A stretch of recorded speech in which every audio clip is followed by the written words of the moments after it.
I am here to tell you that we all make mistakes. We all are not perfect, and even the best full stack developer on the planet, which isn't me, also makes mistakes. So I'm going to show you a mistake I'm making right now. I was in the middle of, and I probably spent about an hour at least trying to figure out what's going on here, why this is happening.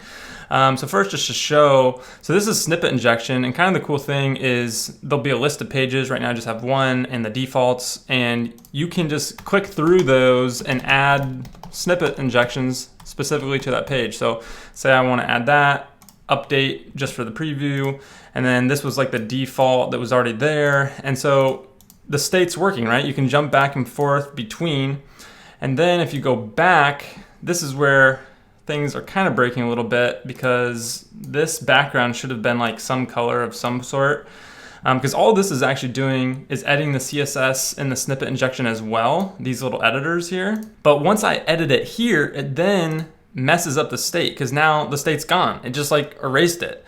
And I'm like, where did that go? It's still here on the default, but on the page, it like erased it.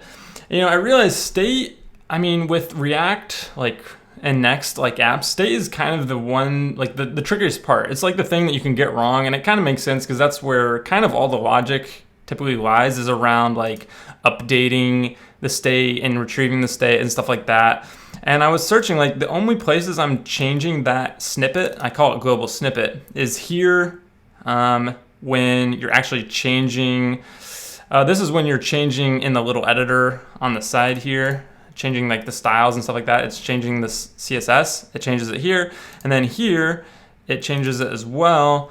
And so it's like, okay, I shouldn't be just setting it to be empty, like that's not good. And then everything in my state is kind of handled by this use live editor, at least for the live editor here. And it is starting to get complex, I will say that, because I have SWR, this is where my base state is coming from, and then I have a page, because I have lots of pages, but I got to keep track of which page I'm on, so that like when I'm clicking around pages, I'm keeping all of this in this page state. And so then I have to kind of set that whenever I update the overall state. And it has gotten a little bit more complicated than I was hoping, because you can see this hook is returning all these things. It's returning all the pages, a site, the individual page I have selected.